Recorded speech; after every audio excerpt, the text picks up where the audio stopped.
Okay, we're started.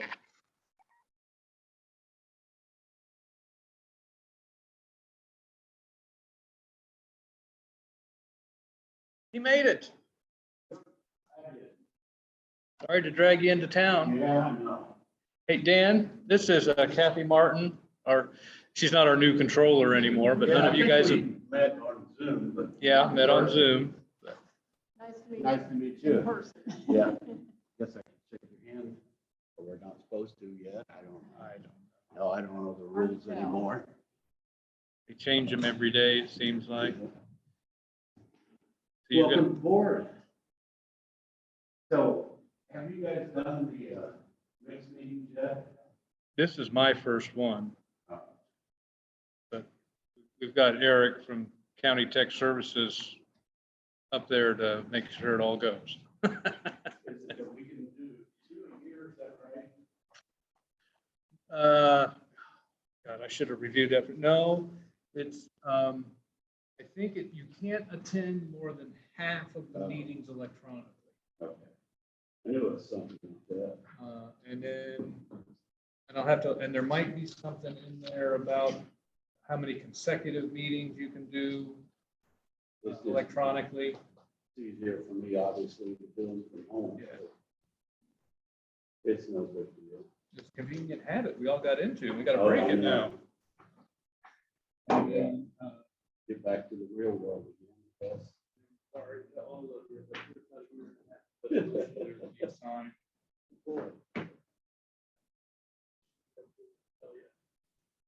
Your voting record was.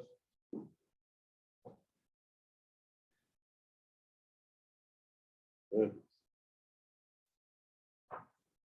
You know, we did these, or we've been doing these electronically. Yeah, I think I need to just I need to find a service just subscribe for you. I tried to do that, and a couple of them, when I sent them to Indian commissioners. Recording in progress. She sent them back. But everybody else was locked out. I couldn't find another signal. I don't know what. I forget that was for the one we used, but it works really well. Everyone goes and signs it, and we get a copy of it back.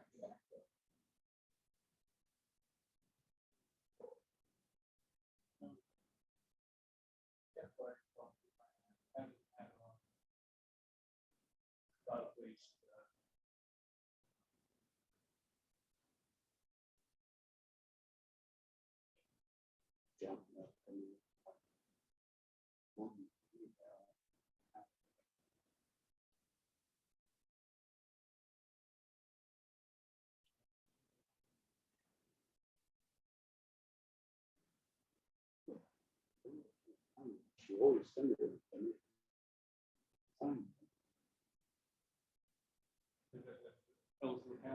Yeah.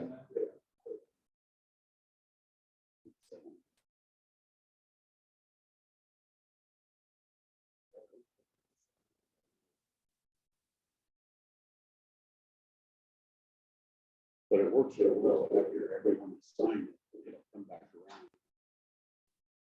Say, completed, yeah. I can't find it, I'll find it later. But Well, if you, yeah, you can just, forward, send me an email with the yeah, the link. link or the name. It's really, like I said, it's handy.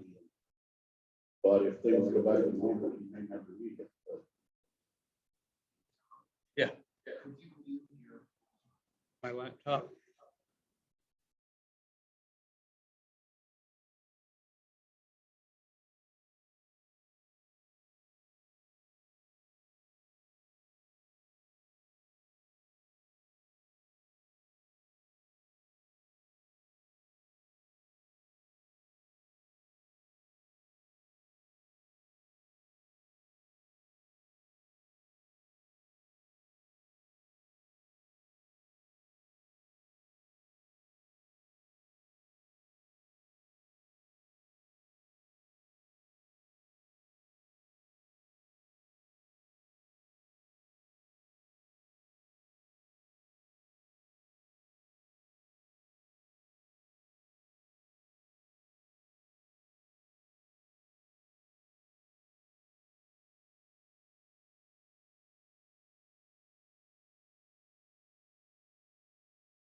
He's up there.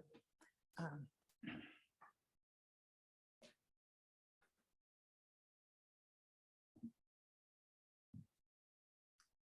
Good afternoon, Monroe County.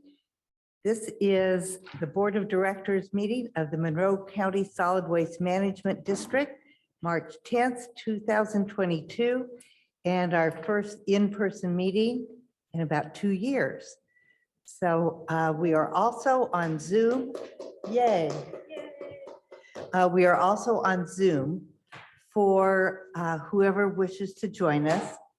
And as always, we will be on CATS after the meeting. So thank you to everybody. I will do the standard roll call, but I want to advise Mr. McGlasson that Commissioner Githens will be coming shortly. So we will add her in. If you want to begin with the roll call, please. Munson, Here. Thomas, Githens, Hamilton, Here. Piedmont Smith, Here. Jones, Swafford. Here. We have a quorum. Thank you. A first item of business is very quick, and that is the executive committee meeting minutes for January 31st of this year. And these are included in the packet for your information. Next, we'll have a report from our controller, Ms. Kathy Martin.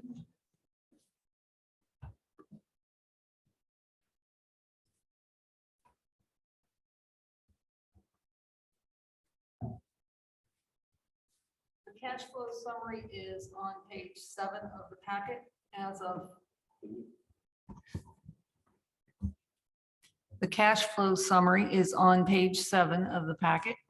As of February 28th, the ending balance in the operating account was $2,015,541.52. Savings account was $1,719,000 and $1,719.83.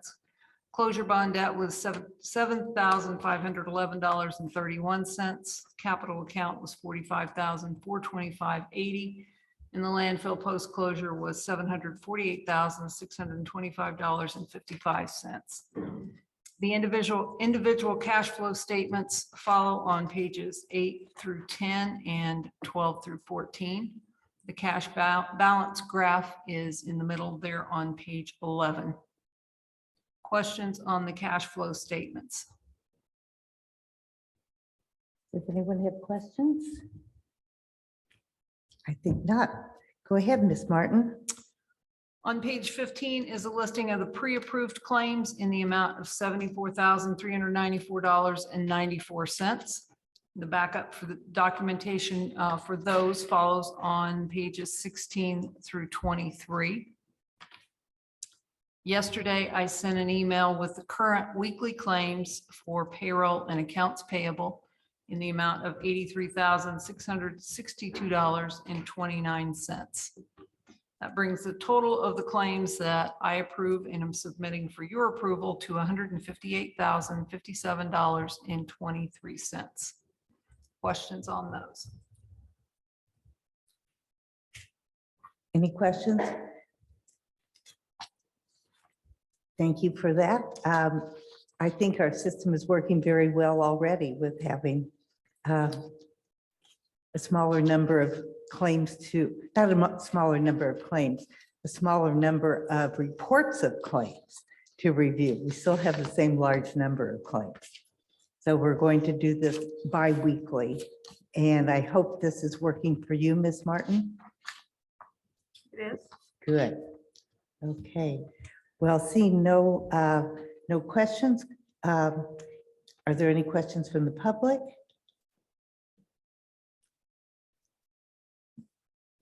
Madam Vice Chair, could we have a motion, please? Yes, I move approval of the payroll and claims as presented in our meeting packet, plus what was emailed yesterday. Thank you. Seeing no comments, Mr. McGlasson, would you do a roll call vote, please? I'm sorry, we have, there is a hand up on Zoom. Oh, thank you. Actually, Tom, Yeah. that's the Women's Caucus. They're asking to be promoted to panelist. Okay, If you could Okay. right click on them. and Oh, that promote may them be to Penny. panelist. That is Commissioner Githens. okay. So please mark her here for the record and welcome to Commissioner Githens. Thank you. It took me a while to get in. But you're here with us. Good. I am, Just and I, just in time for the vote on the claims. yes, Okay. Are we Mr. ready? Yes. Hamilton, Yes. Githens, yes, Swafford, Yes. Munson, Yes. Piedmont Smith. Yes. Motion passes. Thank you. Our next item of business is a very important one for this board, and this concerns the memorandum of understanding with the City of Bloomington Utilities, which addresses a proposal for a study of a biodigester program. And is there anything you wish to say before we speak with Mr. Kelson? No, just included in the packet is the memorandum of understanding that the City of Bloomington Utilities presented to the district as an offer of collaboration on the study. Also included is the proposal that I do not think that most of the board has had a chance to review until the packet went out. Right. But that is the proposal that is under consideration. Okay. And for the public, they can look at that proposal online inside the meeting packet. Yes.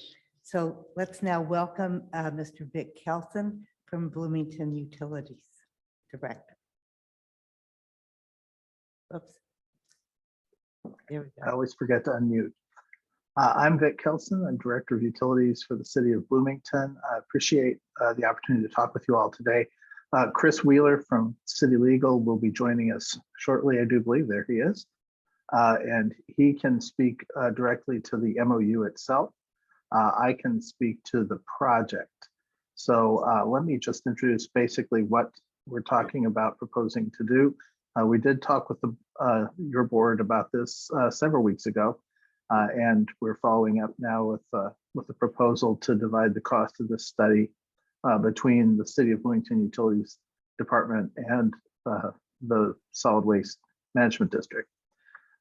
Basically, we have investigated in the past the possibility for anaerobic digestion of wastewater solids and some organic waste streams as well at our Dillman plant. It turned out that that really wasn't going to generate the amount of gas that we would need to pay for it on its own. But we've stepped back a little bit and we've been looking into the possibility that we might do a smaller project that was really oriented towards solid waste, both your solid waste and the waste solids from the Blucher Pool plant. So this would be primarily food waste, organic waste separated from the solid waste stream, fats, oils, and grease, and then the biosolids from the Blucher Pool wastewater plant, which is our smaller plant. We have a large area at the plant that would be very likely to be suitable for the facility to be sited there. But we don't know, there's a lot we don't know about a project like this.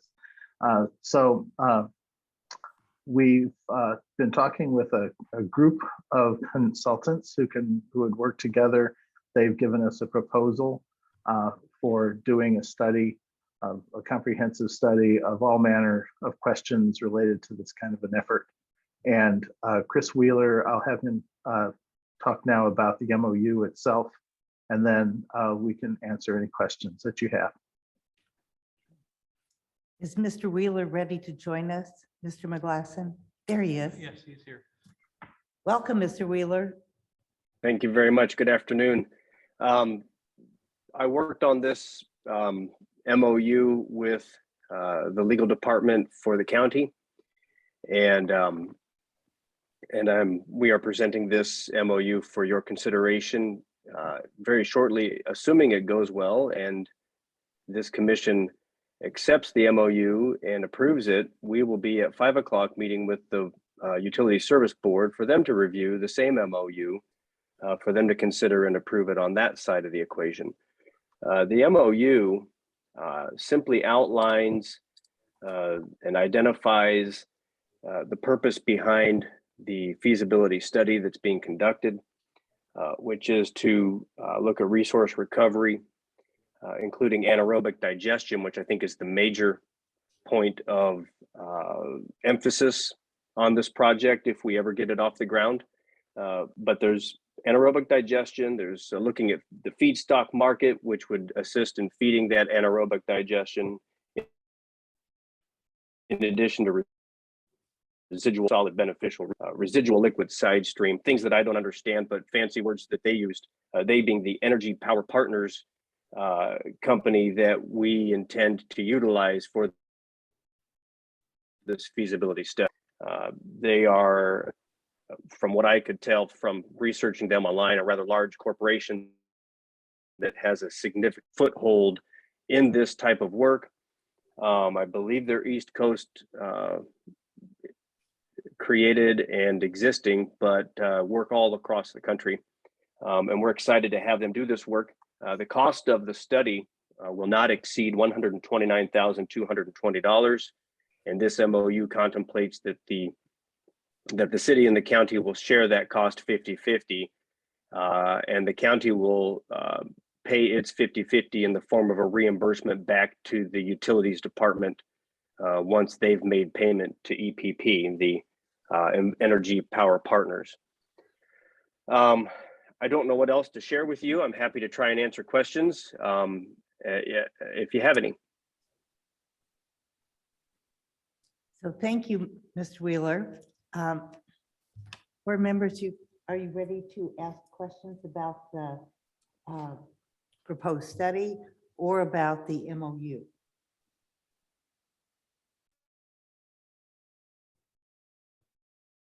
Ms. Piedmont Smith. Yeah, I was a little surprised, Mr. Wheeler, when you said that there's a utility service board meeting today to try to get this vote, this MOU adopted by that body. Is there an urgency that I'm unaware of for this proposal? The meeting was rescheduled. Not just the way that, yeah, sorry, there's no urgency. It's just the way everything lined up. We just happen to be having these meetings on the same day. Ordinarily, the Utility Service Board meets on Monday nights, but because next week is spring break, we pushed it up to a Thursday, which had nothing to do with this MOU. It's just the way that things lined up. If this board has any concerns about the MOU or the project itself and doesn't wish to move forward tonight, we're happy to table the same agenda item on our end and wait to see what we can do to clear things up and try to move forward. Okay, thank you very much. Thank you. Any further questions? Mr. Hamilton? Thanks very much. Sorry. Nice to be with you all together too. Let me just say, that's great. Mr. McGlasson, do you have a view about this? I know I'm very pleased with the potential collaboration. I'm pleased with the potential solid waste diversion.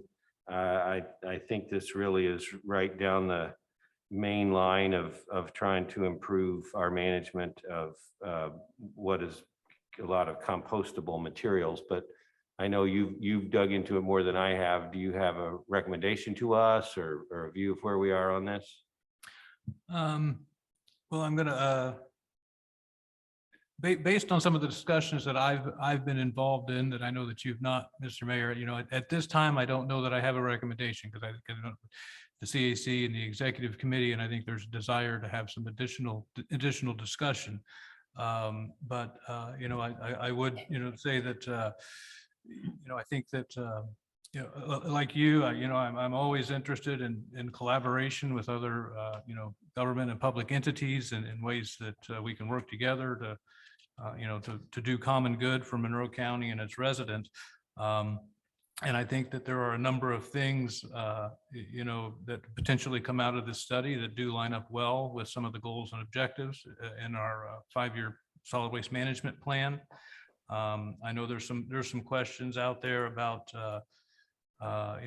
benefits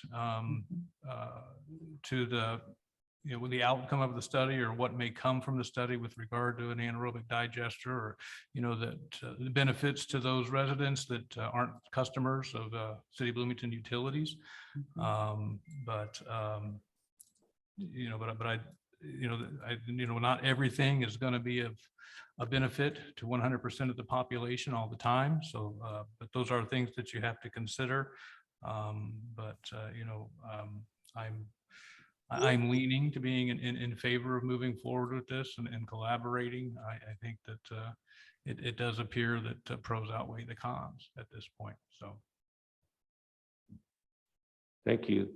Thank you. I'm in no hurry. I mean, I didn't know if there are more questions. It's fine with me. I don't think it's an urgent matter, and so however people want to proceed is fine. I'm basically in favor, but defer. And if the executive committee's reviewed it already and has other views, that's fine too. I hadn't, so. Ms. Piedmont Smith. Well, at the executive committee meeting, we talked with the head of our CAC, Mr. Winia, and there was a desire for the CAC to also be able to weigh in. And I think that we should, as a board, take this into consideration along with a broader view of how to most effectively spend the additional funds that we obviously have.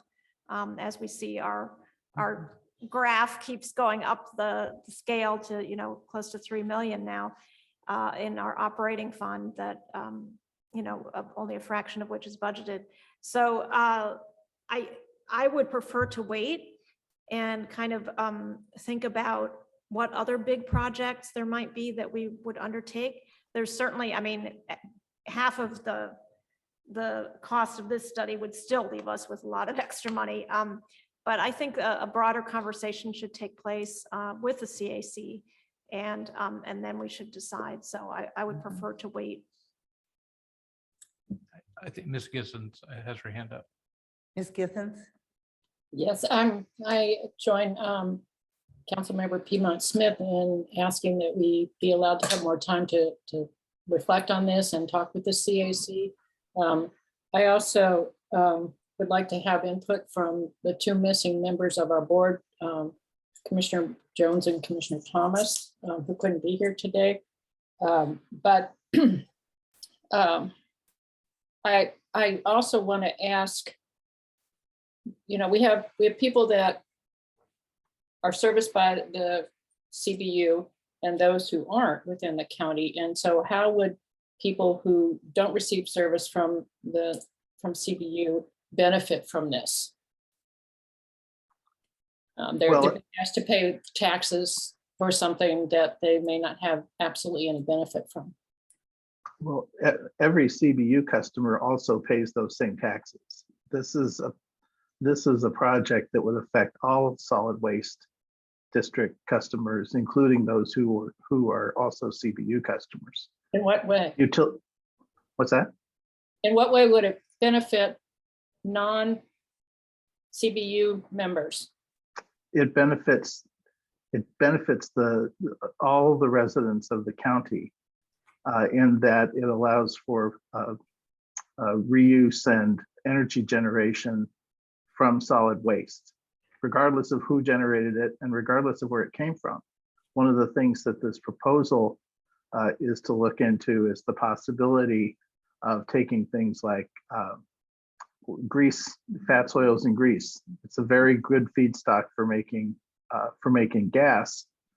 Presently, CBU does not accept oils and grease from outside Monroe County, but we could if we had a place to put them that would be beneficial to the community.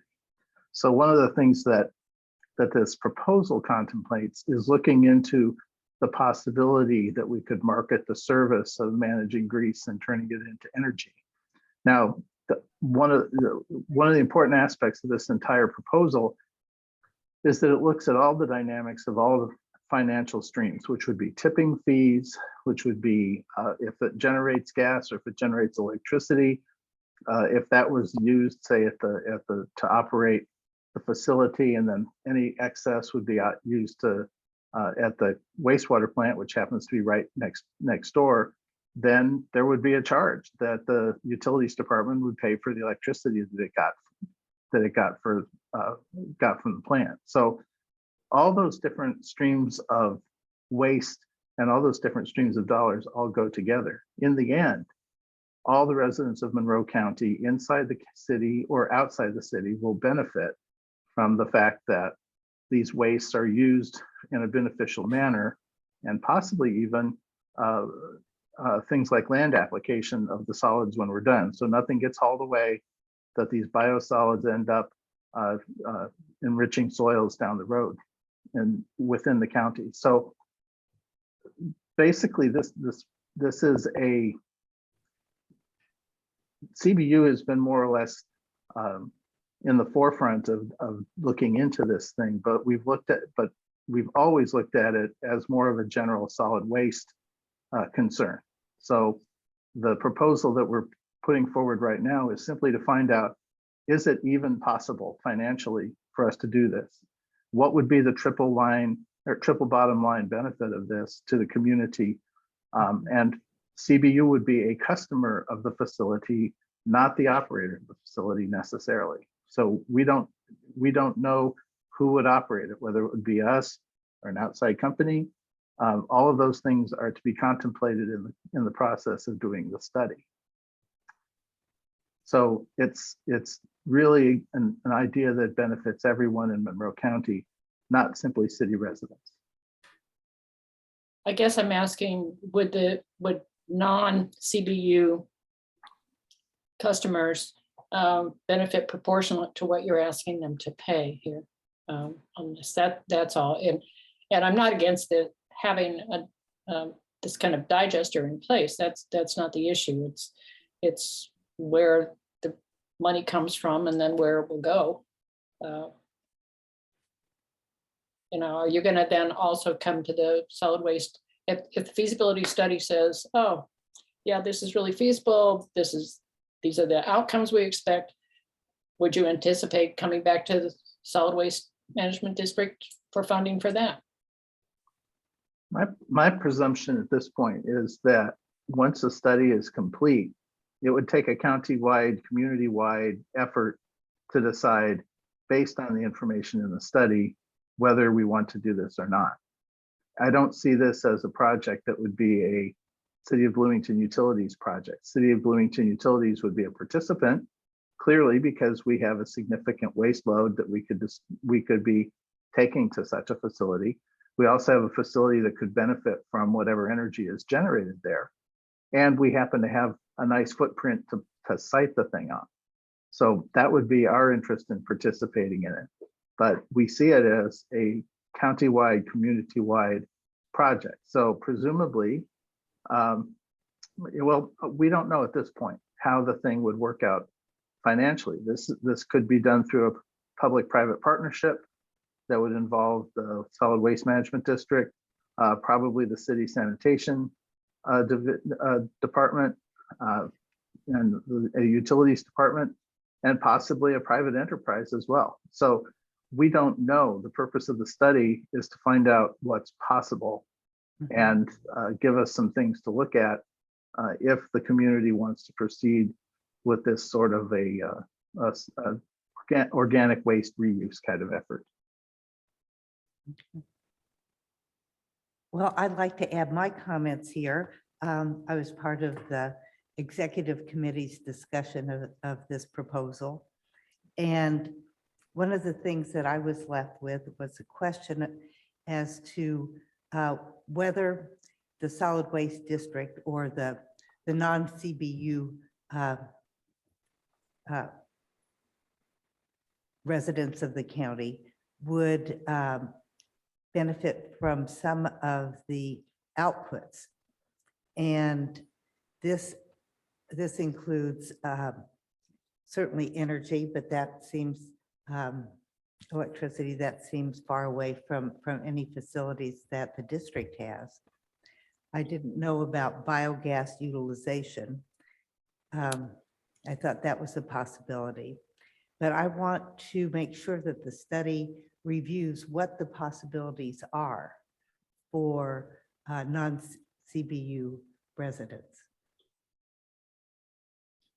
And do you see that as accommodated by the actual study proposal? Well, certainly, at the end of the day, the facility would take solid waste and it would make some kind of energy source. It would make biogas, and then presumably the most cost-effective thing to do with the biogas would be to use it, first of all, to heat the digester. And then whatever's left over could be used to make electricity. You could sell that electricity onto the grid, but more likely you would just use it, sell it to the utilities department for operating Blucher Pool, because we're a nearby big customer. The other thing that the facility makes is digested solid wastes that have been anaerobically digested at a warm temperature.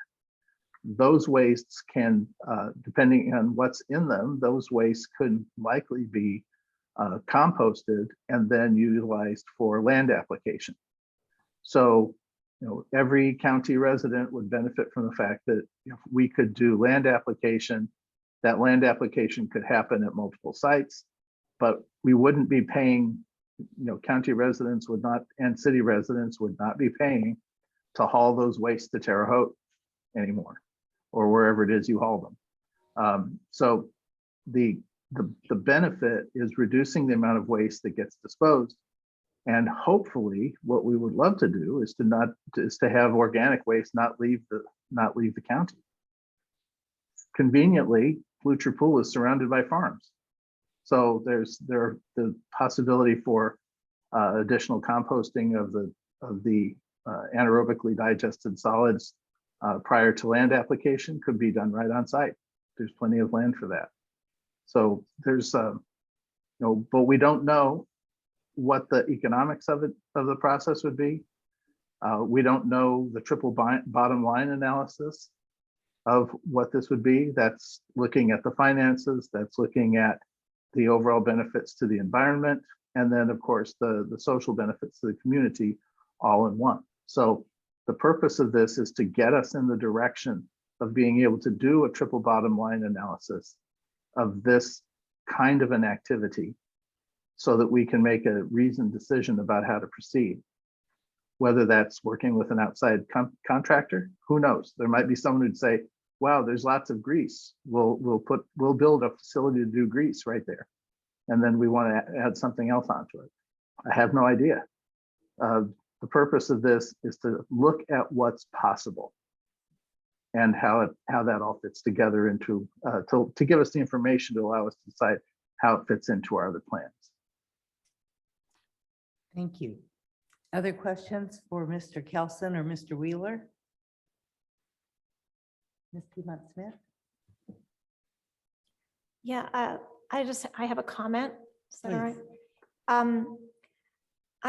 I wanted to remind my county colleagues that a majority of people who pay taxes to support the Monroe County Solid Waste Management District live in the city of Bloomington. City residents are county residents, and a majority of county residents live in the city. So let's not forget that. Also, just hearkening back to the purpose of the solid waste management district is to reduce waste going to landfill. And this is an excellent way to reduce waste going to landfill, potentially. The study will tell us if it's feasible. So I urge my county colleagues to keep that in mind when considering this project. Thank you. Thank you. Any other comments? Mr. McLaughlin? Can I, Mr. sorry, would it be appropriate? I'm gathering that there's a desire for some more discussion about this? And if that's so, would it be appropriate to table it, which I'd be happy to move to do, or anything? There is not a motion Oh. on the floor to table, but we certainly can continue this discussion at our next meeting, and that will follow a CAC meeting, at which time they will have had an opportunity to review the proposal. And additionally, well, another item on our agenda is a joint meeting with the CAC, which may follow our next board meeting. Thank you very much. If I may, I would just echo the comments Ms. Piedmont Smith made, and also just urge, I think it's good to talk it further. I appreciate utilities stepping into what is something beyond their purview a little bit too, with the wider solid waste management issues, but appreciate that and hope we can move forward quickly, whichever way we go. So thanks a lot.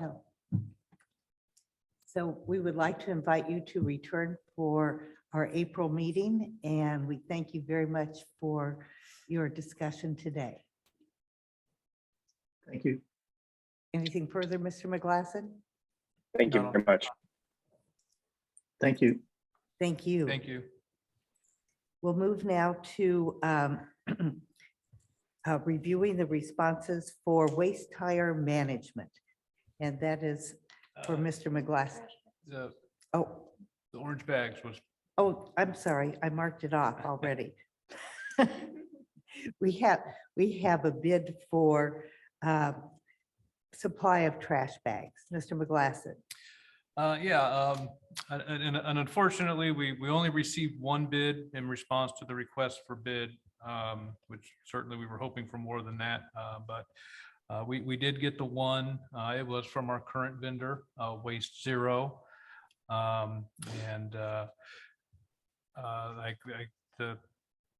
You have in the memo there the prices that were quoted in the bid. I will let you know that as they are a current vendor, that is a substantial price increase based on bags purchased annually over the past few years. It's about a $30,000 a year increase in the cost of the orange bags to the district. But it is the only bid that we received. I will tell you, with regard to the completeness of the bid, as our current bidder, they did ask, and I did waive the requirement of them to provide samples of the bags. We have those bags. We know what they are. They also did not include the requirement for strength test results in their bid. I asked about that, and they did subsequently supply those via email. And the results did meet the criteria listed in the bid requirements. So, that's what we see. Mr. Baker to come on as a panelist in case there's any legal questions regarding some of the irregularities in the submitted bid, but would let the board know that based on the order that we have in right now, we're waiting on delivery. The bags that we have in stock, we can make it 6 to 7 months before we will be out of bags. If the board does not accept this bid or award this bid, and we have to go out to do another bid process based on the time to complete the bid process and the time to manufacture the bags from whoever wins the bid, we'll be cutting it very, very close on running out of bags before we could get new ones in. Thank you. Questions for Ms. Piedmont Smith? Yes, I'm sorry for my ignorance. How much are the bags now? We currently pay 23 cents per 33-gallon bag and 14 cents per 15-gallon bag. And what is the cost per bag in the proposal? The quoted is 35 cents for the 33-gallon bag and 20.25 cents per 15-gallon bag. Thank you. Other questions or comments? You said that if we asked for more bids, we would be running it close to running out of the current bags in stock. Is that correct? Well, yeah, based on our experience with the current vendor and the time that it takes to place an order and get that order delivered, and add that into the time to go through a public bidding process and bring it to the board to award. We're looking at a 6 to 7 month time frame, and that's right about what we have in stock or on the way to us. Was there any reason why they jumped up in price so much? Did they give a reason or? The resin prices. I mean, it's plastic, it's a petroleum-based product, and it was already trending up before our most recent jump in price. And Right. Well, one concern I have too is the quality of the orange bags. I know personally myself for using them, you never know what you're going to get.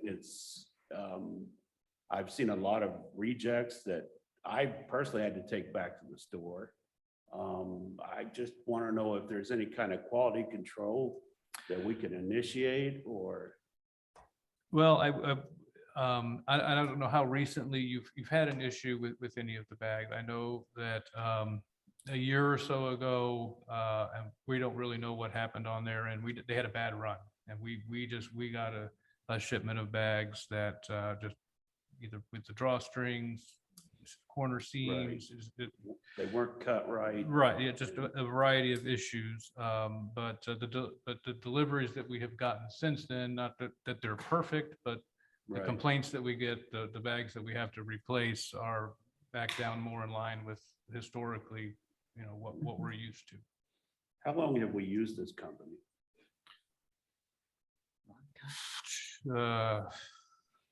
10 years, 10 years. I think.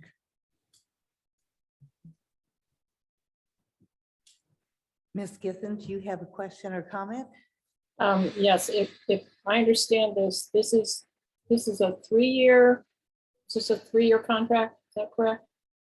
What we asked for in the request for bid was a 3-year contract. And I was probably remiss earlier and would note that their bid did have an escalator clause in it. They Yeah. were unable to provide a 3-year total cost for the full term of the agreement because they anticipate a price increase annually based on the CPI. So that with their escalator clause that's in there, that's what I was gonna get to. That's why I was asking about the 3 years. That it says CPIU or for urban consumers plus 3%. So if we took an inflation rate of 7% right now and they added their 3, that means next year it's gone up by 10%. Am I reading that correctly?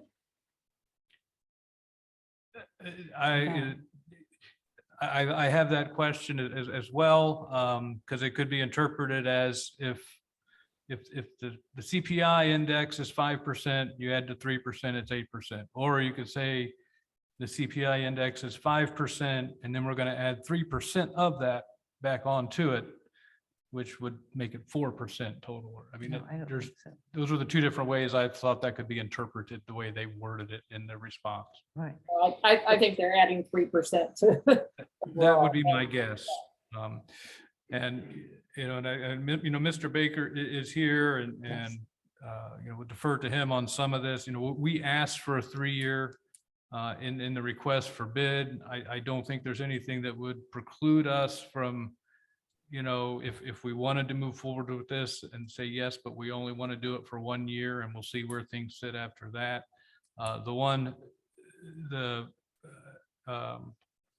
The question, the concern with that for me is that, based on, you can see that what the quote we're looking at right now is an annual value of $100,000.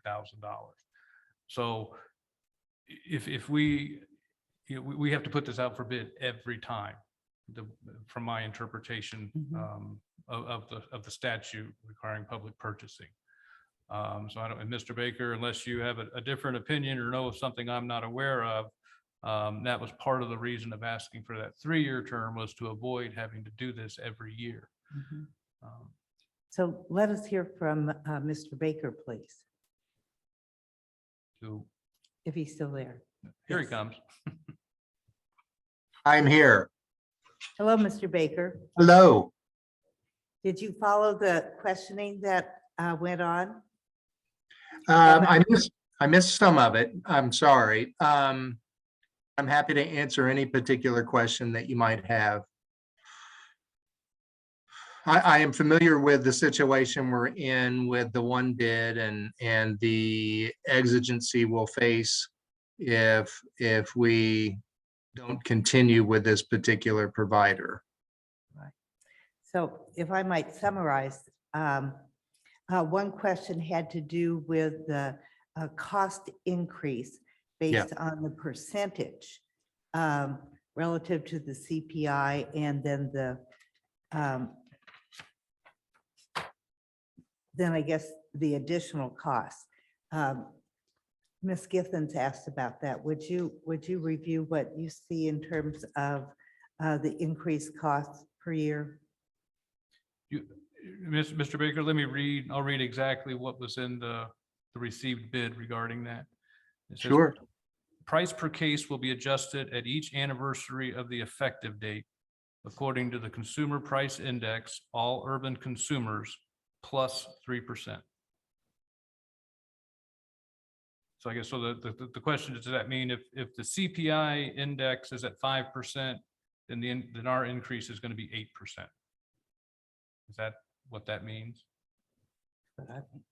I'm not sure that's a legal question. That might be a business question.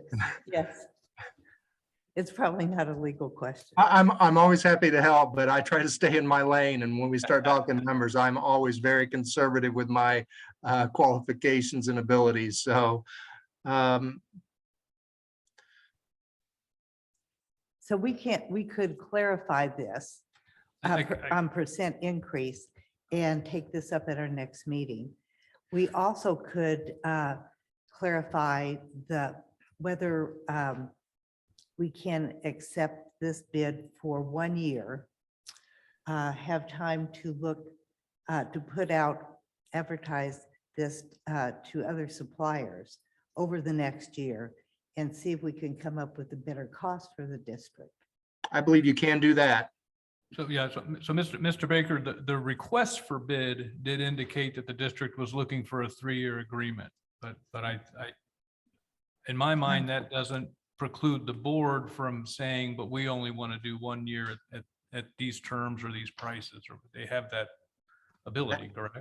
I think they can, I think the board can clearly do that, particularly when we just have one bid. If we had multiple bids, we would have to kind of back up and start over again, or at least communicate to the however many bidders we had, that we want to adjust our requirement, which would be not 3 years, but 1. Given that we only have 1 bid, it's a fairly easy change in our requirements. So yeah, absolutely can be done. Ms. Githens Okay. has her hand up. Ms. Githens? Yeah, I will say that with all the turmoil in the world right now, being locked in at this rate may actually be something that we would appreciate a year from now. Concur. If this locks us into CPI plus 3%, and then they wanted to come back a year later and said, oh, our prices have gone up. Well, essentially this year the prices went up almost 50%. That would keep us from having that shock. I'm not pushing for one thing or the other. I'm just making an observation based on numbers here. Mr. Hamilton? Thanks very much. I'm just curious to help me understand, and these realities of price increases are ugly, but they may just be what we have. I don't know. It's too bad we only got 1 bid, but for the price of a bag, is it $1.50 My colleague helped show me that. For somebody who wants to use a larger bag, is that what the cost per bag is? It's, yeah, $15 for a roll of 10 bags for the Okay. 33-gallon ones, yes. And do you have an estimate of how much it costs the district to dispose of that bag, to, make it available, to collect them, to move them, to whatever we do? Not off the top of my head, but we certainly have that information and can put that together pretty easily. Okay, well, thanks. I know it's, this is happening all over the place, I think, with costs, so it's tricky. No, Appreciate And it. that's, and that gets into kind of the next question that I don't know that we're ready to pose or tackle at this point, but if we moved forward with this, would that mean we would have to reconsider the retail cost for those bags? When was the last time that $1.50 price was changed? Do you happen to know? It was, No, yeah, more recently. before the pandemic, but within the past 3-4 years, yeah. It was within the past 3 years because it was after I came on the board. Mr. Swafford? I have a question too, that maybe if we only ask for 1 year, that maybe they would give us a better price because of what Ms. Given said. They're aware of the state of the world too. And given a bid for 3 years out, maybe they went high on that to cover themselves. So my question, can we go back and renegotiate with the vendor for just 1 year and ask for a new price, or do you think that would matter? The ability to go negotiate further, I would defer to Mr. Baker on, since it was a request for bid. But, I mean, that's a logical argument. It certainly is Right. a possibility, yes. Yeah, I think if I think we can get away with going to the bidder and saying, look, we want a term of 1 year rather than 3. And that's a fairly simple and straightforward change, but if we add much more to the negotiation, it becomes a negotiation. It's probably time to start the bid process all over again. And the result will likely be one bidder again, but still yet. So I would comment that it's my understanding that there's a time-sensitive issue here for nailing this down. And are you comfortable, Mr. McGlasson, with going back to the company, checking on a 1-year offer and then coming back to the board in April? As far as, approaching the vendor, I mean, I'm comfortable doing that. I would not be comfortable with the timeline and situation we would find ourselves in if the board did not accept the bid and award a contract at the April meeting. I'm already a little uncomfortable if we don't get something done today. Okay. So does anybody have a better solution other than Mr. McGlasson going back, seeing what he can learn from the company and returning in April? Ms. Piedmont-Smith? Well, I could make a motion to approve this bid on the condition that it's reduced to 1 year, but with the same or less or smaller price. How about that?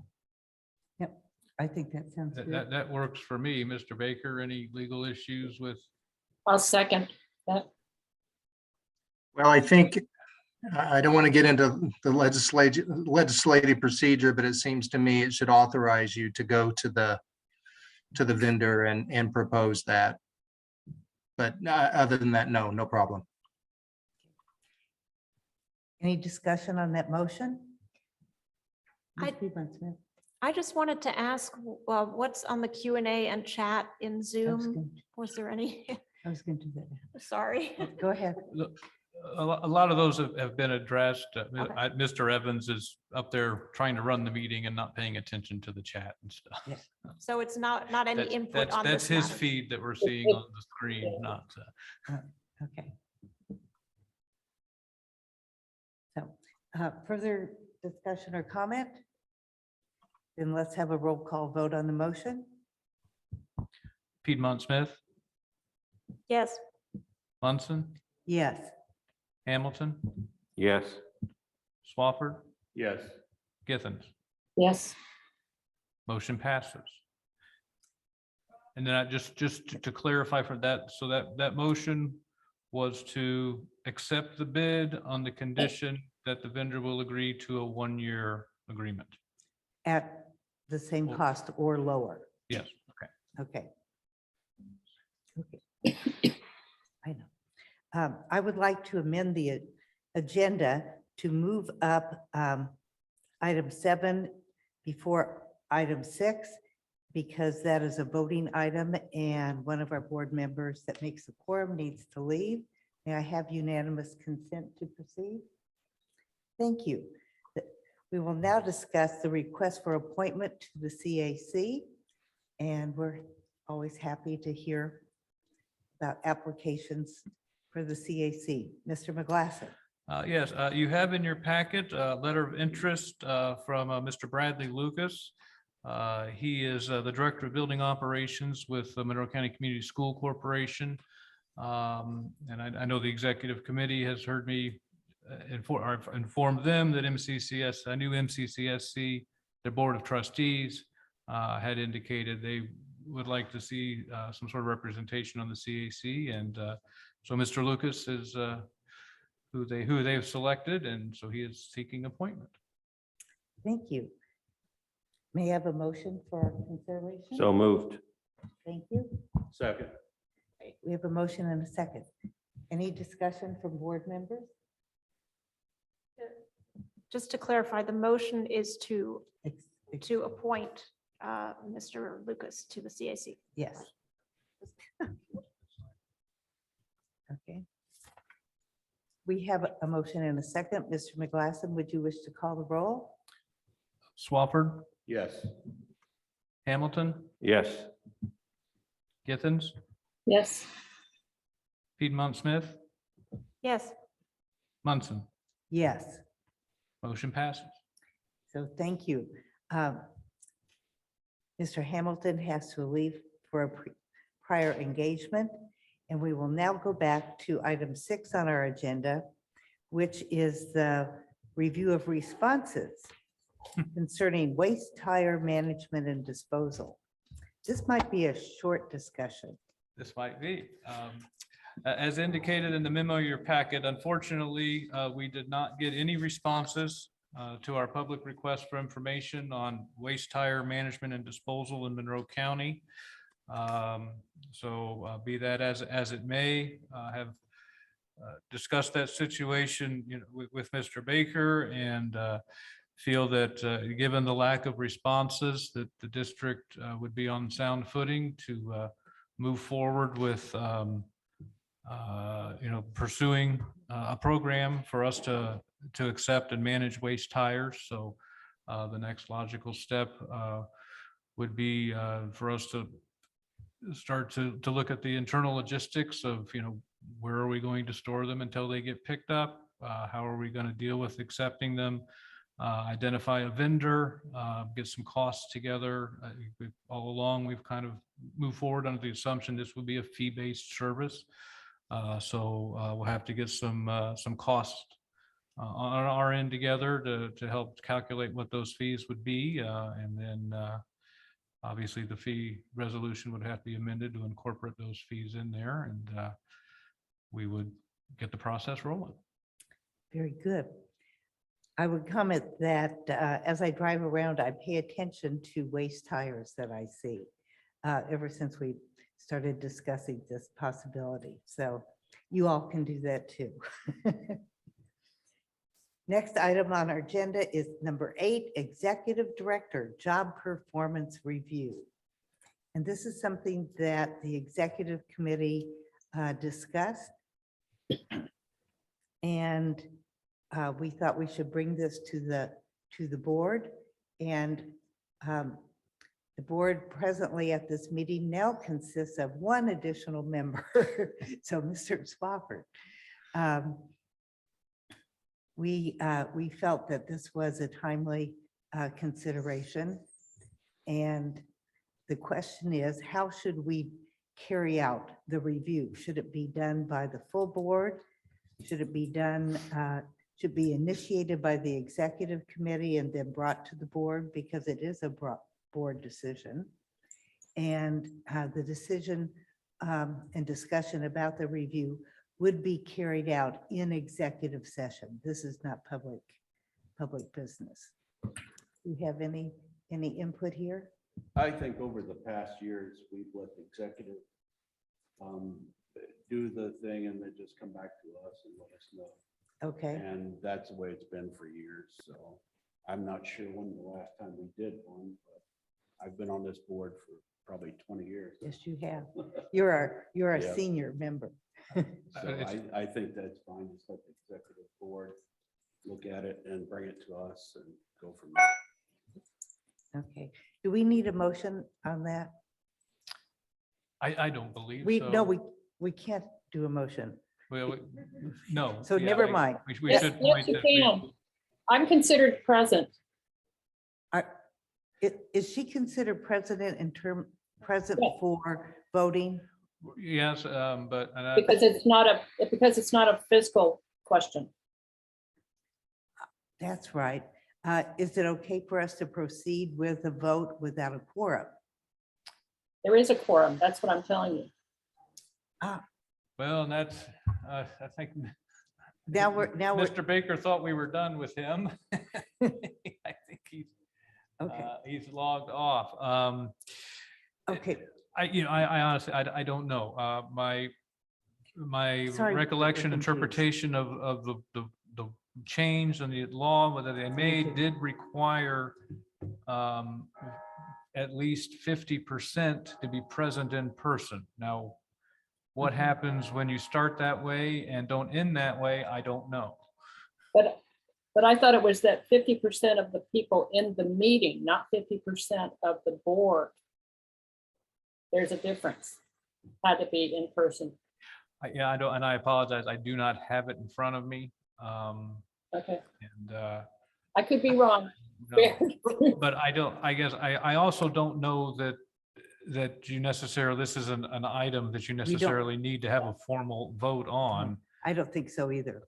If any of the members who are not present currently have an objection, they'll certainly have an opportunity, to voice that, because Okay. they'll be made aware through other correspondence that we're moving forward, and they'll be made Okay. aware that an executive session has been scheduled, and so they'll have Okay. ample opportunity to object if they have a problem. Right. So let's not consider this any further. And let's all learn the requirements about quorums and votes. We'll know that next time. And we'll just keep Mr. Baker around for a longer period next meeting. Okay, moving on. We have scheduling a joint meeting with the CAC. And this is mostly a discussion item. And do you want to lead this, Mr. McGlasson?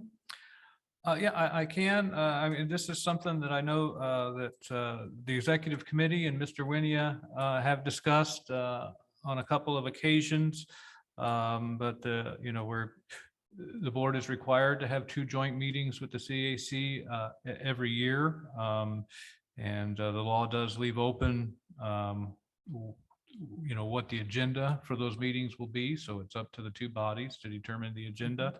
I know I've listed a few of the ideas that were tossed around between the executive committee and Mr. Winia. But so the 2 bodies can establish the agenda as they see fit, the topics to be discussed. And I think there's a handful of things that warrant discussion, joint discussion between the 2 bodies. And this is a good time to schedule one of those joint meetings. Good. And we usually have one of the joint meetings during budget session. Yes, historically, we've Yeah. always done one with the budget preparation. Okay. Well, do we need, I think the proposal is to have the joint meeting follow the April board meeting, or can the actual April board meeting be a joint CAC and board meeting with the board handling its business? You can hold them concurrently. Yes, or that's what I'm trying to say. Or consecutively, but I think that for, for the purposes of record keeping and such, we would need to, one meeting would have to be called to order and then adjourned, and then the other meeting called to order. I mean, nobody has to get up and leave, nobody has to move, Mhm. but we do need to Okay. let's call do to that. order and adjourn the two different meetings Okay. and have two separate agendas. And we can hope that this will suit everybody. Does this change the time of our April meeting?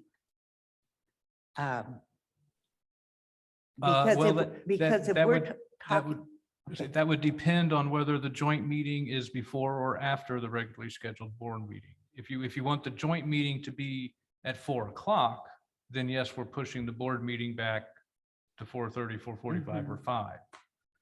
And I know there's some discussion about the availability of the CAC membership to attend a meeting at 4 or earlier. yeah, And maybe a desire to have it at the back end of the board meeting. so I'm thinking the latter is the case. But because we would like the CAC members to be here for the discussion of the biodigester study proposal.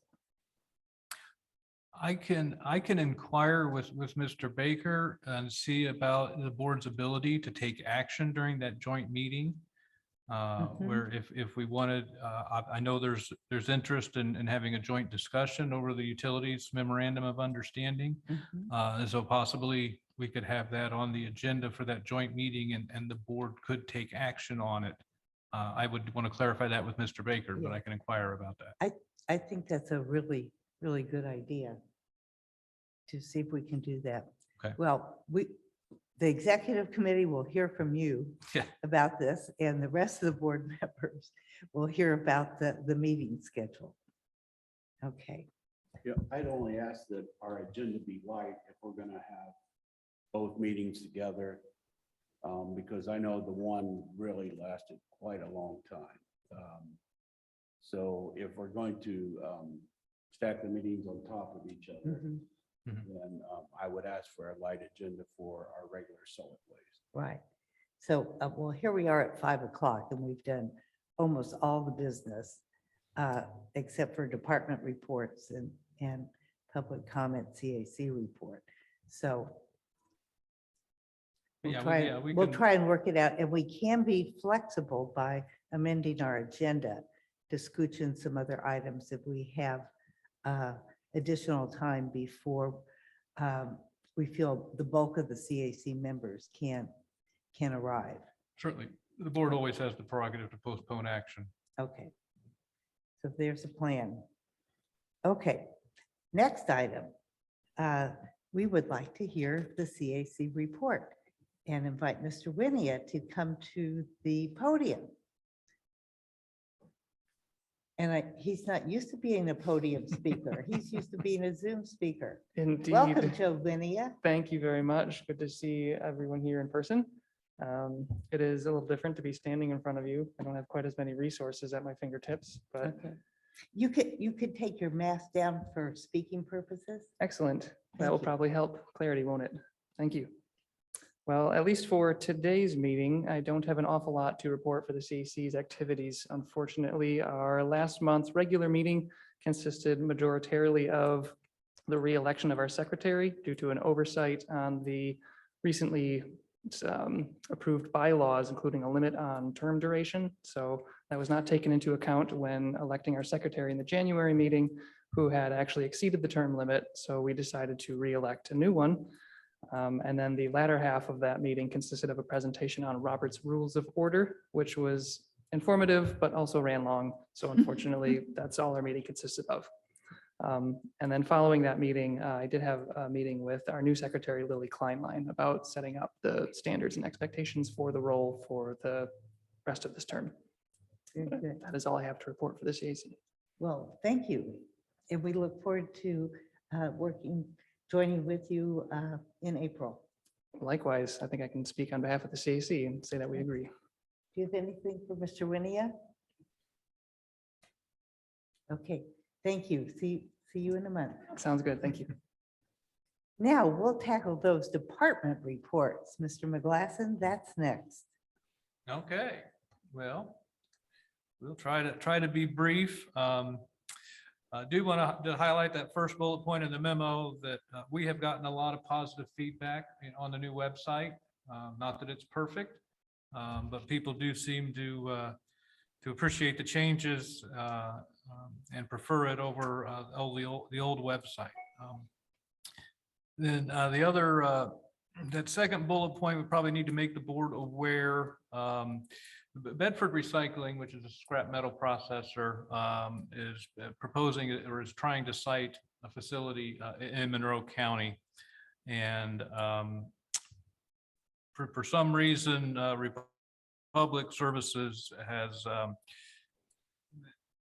I guess, expressed the opinion that this would constitute a waste facility and potentially jeopardize the district's host fee.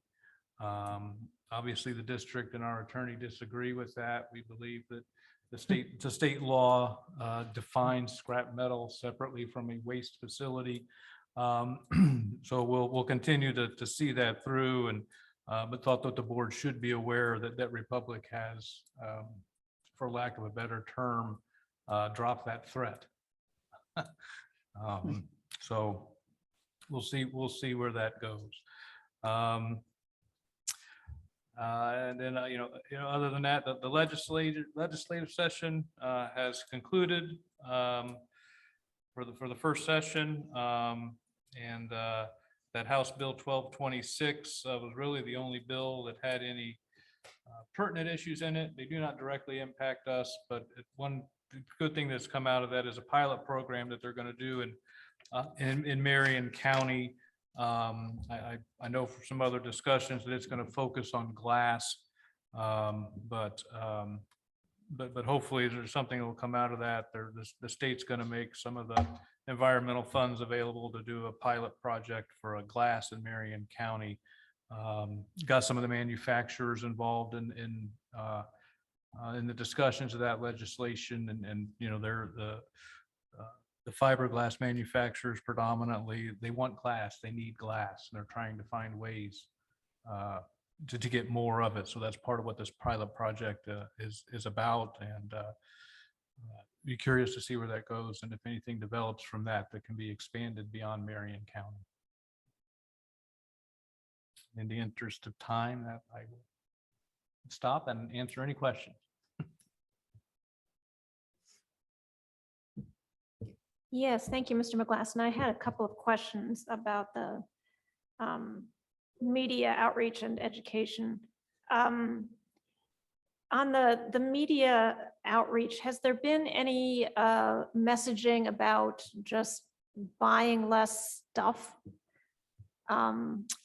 Because that's really, the best way to reduce waste is to not have things you don't need to begin with. As far as in the past month, I would really have to go back and look. I know that Ms. Procral does have such messages in her rotation, and we do periodically. They are, whether or not they happened in February, I don't know off the top of my head, but I do know that she does have postings that she does that do relate to reduce consumption, reduce buying. Okay, that's good. As a way to reduce waste. Great. And then my other question, the orders for the rain barrels and compost bins, somebody asked me about it. And so I was looking on the regular website and I could not find any link to this gogreendistrictorders.com. Is there now a link? That was a few days ago.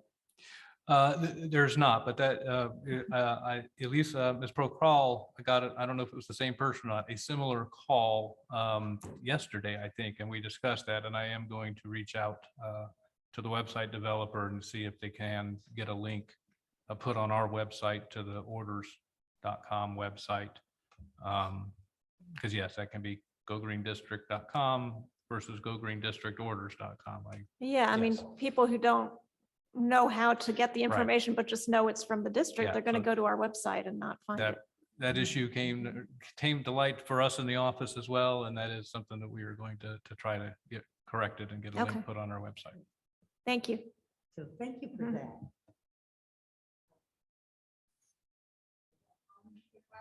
That's all that I have.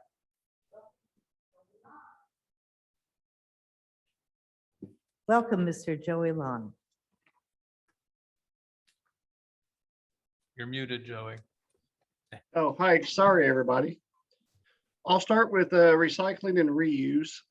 With the weather being nice, the parking lots are busier, people's out doing the recycling. With that, Cook Medical made a large donation of blue trays to us that are nonprofit groups.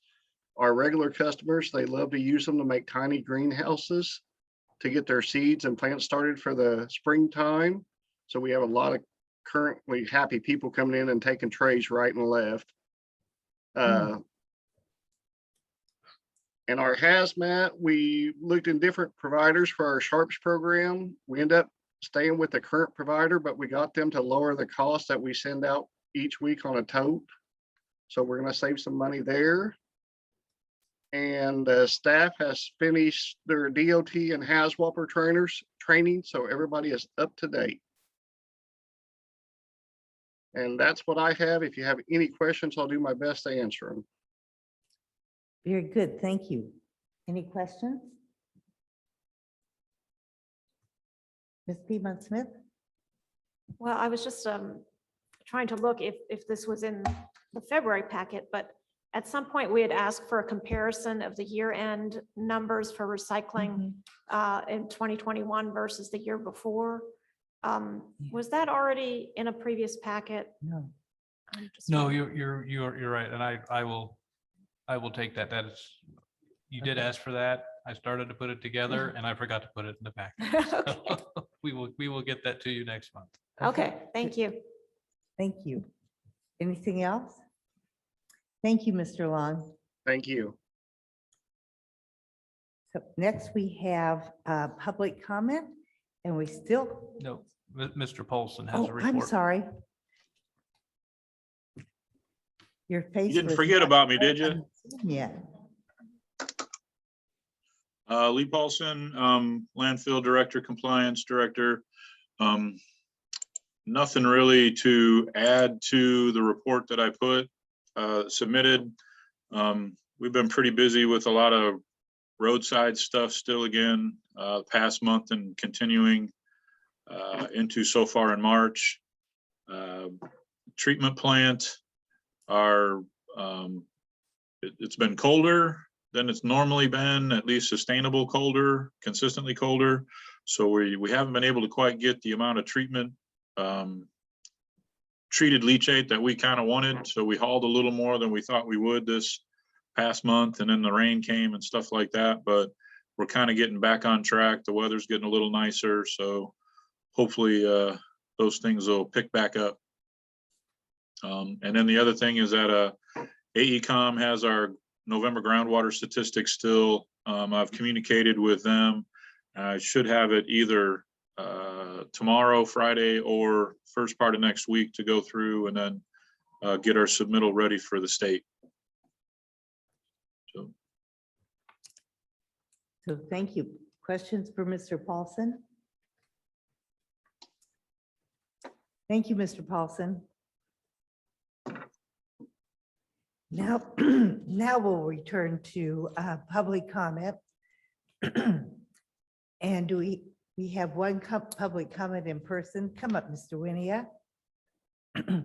And we will look on Zoom to see if we have anybody else wishing. Thank you. I did just Welcome want to back. mention, thank you, to the concern about taking action on the MOU with the CAC joint meeting. I just wanted to cite from Indiana Code Section 1321 3-11, which defines the Citizen Solid Waste Management Advisory Committee functions. Under Section C, it says each advisory committee shall do the following. Part 2 is if invited by the board to do so, participate without the right to vote in deliberations of the board. So I think we could be invited as members for the board meeting and then have a joint meeting following and be able to have that discussion and take action on it. Great, thank you very much. Yes, you're welcome. Thank you. Is there any other public comment? Ms. Githens has her hand up. Thank you.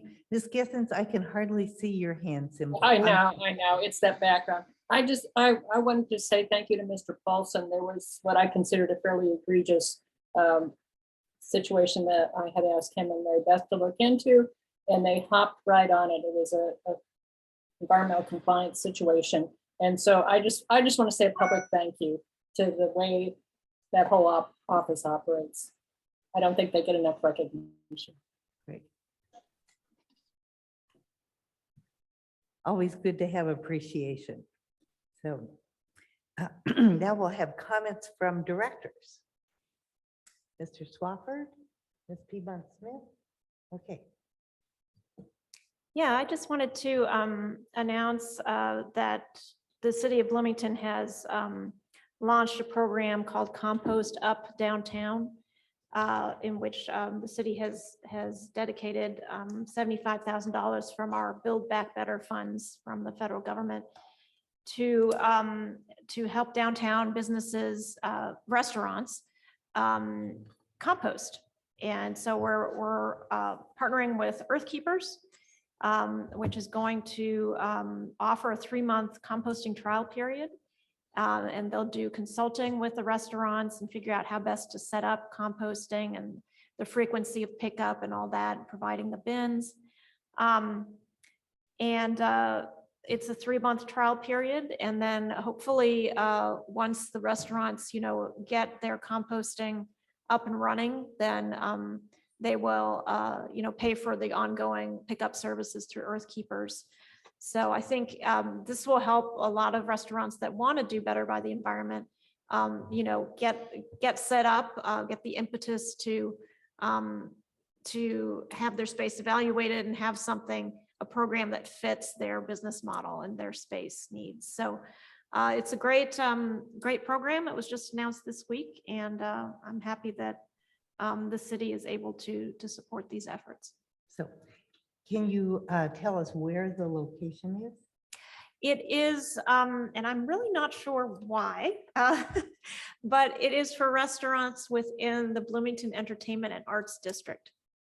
So it is downtown Bloomington. Okay, thank you. So I will add one comment, and that is the Friends of Lake Monroe has finalized their Lake Monroe Watershed Management Plan. And there is an executive summary of that plan, which is several hundred pages long.